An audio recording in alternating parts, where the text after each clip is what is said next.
ಈ ಕಾರ್ಯಕ್ರಮವನ್ನ ಆಯೋಜನೆ ಮಾಡುವ ಮೂಲಕ ಮಹಾಗುರುಗಳಿಗೆ ಭಕ್ತಿಯನ್ನ ಸಮರ್ಪಿಸಿ ನಮ್ಮ ಗಣೇಶಣ್ಣ ಕೂಡ ಈ ಕಾರ್ಯಕ್ರಮದಲ್ಲಿ ಪಾಲ್ಗೊಂಡಿದ್ದಾರೆ. ದಯಮಾಡಿ ತಳ್ಳಬೇಡಿ, ಎಲ್ಲರಿಗೂ ಕೂಡ ಈ ಪ್ರಸಾದದ ವ್ಯವಸ್ಥೆ ಲಭ್ಯವಾಗಲಿದೆ. ದಯಮಾಡಿ ತಮಗೆ ಎಷ್ಟು ಬೇಕೋ ಅಷ್ಟನ್ನು ಮಾತ್ರ ಬಡಿಸಿಕೊಂಡು ಸ್ವೀಕರಿಸಿ, ವಿನಾಕಾರಣ ಹೆಚ್ಚಿಗೆ ಬಡಿಸಿಕೊಂಡು ಡಾಕ್ಟರ್ ಎಚ್ ಎನ್ ಮಲ್ಲೇಶಗೌಡರು ಹಾಗೆ ಎಲ್ಲ ಶ್ರೀಯುತ ರಘು ನಗರವನ್ನಾಗಿ ಮಾಡಲು ನಮ್ಮ ಹಾಸನ ನಗರಸಭೆ ಕಟಿಬದ್ಧವಾಗಿದೆ. ಹಾಗಾಗಿ ಪ್ರಸಾದವನ್ನು ಸ್ವೀಕರಿಸಿದಂತಹ ಎಲ್ಲ ಭಗವತ್ ಭಕ್ತರು ಒಂದೇ ಕುಟುಂಬ ಅಂದ್ರೆ ನಾವು ಆದಿಂಚಿಂಚಿಗಿರ ಕುಟುಂಬ ಅಂತ ಹೇಳಕ್ಕೆ ನಾನು ಬಹಳ ಸಂತೋಷ ಇಷ್ಟಪಡ್ತೇನೆ. ಅದೇ ರೀತಿ ನಮ್ಮ ಚಂದ್ರೇಗೌಡರು ಎಲ್ಲ ನನ್ನ ಆತ್ಮೀಯ ಸ್ನೇಹಿತರು. ನೀನು ನಮ್ಮ ಬಾಲಗಂಗಾಧರ ಮಹಾಸ್ವಾಮೀಜಿಗಳು ಹಾಕುವಂಥ ದಾರಿ, ಅವರು ಆರೋಗ್ಯ ವಿಚಾರದಲ್ಲಾಗಿರ್ಬೋದು, ಶೈಕ್ಷಣಿಕ ವಿಚಾರದಲ್ಲಾಗಿರ್ಬೋದು ಬಹಳಷ್ಟು ಒತ್ತನ್ನು ಕೊಟ್ಟು ಇವತ್ತು ರಾಜ್ಯದಲ್ಲ, ರಾಷ್ಟ್ರದಲ್ಲ, ವಿದೇಶದಲ್ಲಿ, ದೇಶ ವಿದೇಶದಲ್ಲಿ ನಮ್ಮ ಮಠಗಳನ್ನ ಕಟ್ಟಿ ನಮ್ಮ ಒಂದು ಸಮಾಜಕ್ಕೆ ಮತ್ತು ಪ್ರತಿಯೊಂದು ನಮ್ಮ ಸಮಾಜ ಅಂತಲ್ಲ, ಪ್ರತಿಯೊಬ್ಬ ದೀನದಲ್ಲಿರ್ಬೋದು, ರೈತರಿರ್ಬೋದು, ಕಲೆ ಮತ್ತು ಸಂಸ್ಕೃತಿಗೆ ಸಂಬಂಧಪಟ್ಟಂಗೆ ಪ್ರತಿಯೊಂದು ಕೂಡ ಒತ್ತನ್ನು ಕೊಟ್ಟು ಇವತ್ತು ಮಠವನ್ನು ದೊಡ್ಡ ಮಟ್ಟಕ್ಕೆ ತಂದಿದ್ದಾರೆ. ಅದೇ ರೀತಿ ಅವರು ಹಾಕೊಟ್ಟ ಮಾರ್ಗದರ್ಶನ, ಅವರು ಏನು ಸಲಹೆಯನ್ನು ಕೊಟ್ಟಿದ್ದಾರೆ ನಮ್ಮ, ಅದೇ ರೀತಿ ನಾವು ಕೂಡ ಅವರ ಮಾರ್ಗದರ್ಶನ ಇಟ್ಕೊಳ್ಳೋಣ, ಅವರ ಆದರ್ಶಗಳನ್ನ ಪಾಲಿಸ್ಕೊಂಡು ಹೋಗೋಣ ಅಂತ ಸಂದರ್ಭದಲ್ಲಿ ಪ್ರತಿ ವರ್ಷ ಈ ವರ್ಷ ಕೂಡ ಏನು ಅನ್ನದಾಸೋಹ ಇದೆ.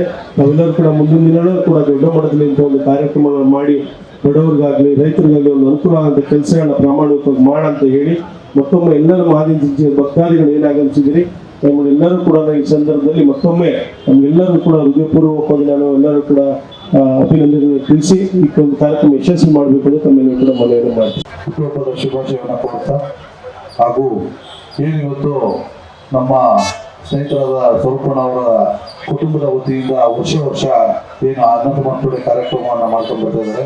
ಹಾಗಾಗಿ ಇವತ್ತು ಕೂಡ ಅನ್ನಸಮರ್ಪಣೆ ಕಾರ್ಯಕ್ರಮವನ್ನು ಅನಿಲಣ್ಣ ಮತ್ತು ಸ್ವರೂಪಣ್ಣ ಅವರು ಎಲ್ಲರ ಸ್ನೇಹಿತರೊಂದಿಗೆ ಮಾಡ್ಕೊಂಡು ಬರ್ತಾರೆ. ಹಾಗಾಗಿ ಏನಂದ್ರೆ ಗುರುಗಳು ನಮ್ಮ ದಾರಿಯನ್ನು ತೋರಿಸೋಗಿದ್ದಾರೆ. ಅಂದರೆ ಡಾಕ್ಟರ್ ಶ್ರೀ ಬಾಲಗಂಗಾಧರನಾಥ ಮಹಾಸ್ವಾಮೀಜಿಯವರು ವಿಶ್ವಕ್ಕೆ ಸಂತ ಪರಂಪರೆಯ ಮಾದರಿ ಗುರು.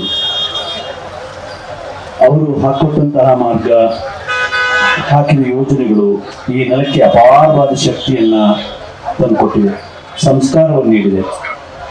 ಈ ನೆಲದ ದೀನ ದಲಿತರಿಗೆ ಬೆನ್ನೆಲುಬಾಗಿ ಆತ್ಮವಿಶ್ವಾಸವನ್ನು ಮೂಡಿಸಿ, ಅಕ್ಷರ ಕಲಿಸಿ, ದಲಿತರು ಕೂಡ ದೇವರ ಗುಡಿಯಲ್ಲಿ ಪೂಜೆ ಮಾಡುವಂತಹ ಶ್ಲೋಕಗಳನ್ನು ಹೇಳಿ ಭಕ್ತಿಯಿಂದ ದೇವರಿಗೆ ಪೂಜೆ ಸಲ್ಲಿಸುವಂತಹ ಒಂದು ಅವಕಾಶವನ್ನು ಕಲ್ಪಿಸಿಕೊಟ್ಟಂತಹ ಈ ದೇಶದ ಮಹಾನ್ ಮಾನವತಾವಾದಿ ಗುರುಗಳು ಬಾಲಗಂಗಾಧರ ಶ್ರೀ ಬಾಲಗಂಗಾಧರ ಮಹಾಸ್ವಾಮಿಗಳ 80ನೇ ಹುಟ್ಟುಹಬ್ಬವನ್ನು ಇವತ್ತು ಆಚರಿಸ್ತಾ ಇದ್ದೀವಿ.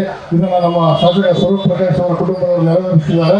ಈ ಕಾರ್ಯಕ್ರಮ ಹೀಗೆ ನಿರಂತರವಾಗಿ ನಡೆಯಲಿ, ಸ್ವಾಮೀಜಿಗಳ ಹಾಕಿಕೊಟ್ಟ ಹಾದಿಯಲ್ಲೇ ದಾನ ಧರ್ಮ ಇತ್ಯಾದಿ ಕಾರ್ಯಗಳನ್ನು ಮಾಡ್ತಾ ಈ ಸಮಾಜ ಹೀಗೆ ಮುಂದುವರಿಯುತ್ತಾ ಧರ್ಮ ಕಾರ್ಯಗಳು ನಿರಂತರವಾಗಿರಲಿ, ಅವರ ಆಶೀರ್ವಾದ ನಿರಂತರವಾಗಿ ಎಲ್ಲರ ಮೇಲೆ ಇರಲಿ ಅಂತ ಆಶಿಸುತ್ತಾ ನನ್ನ ಮಾತನ್ನು ಮುಗಿಸ್ತಾ ಇದ್ದೀನಿ.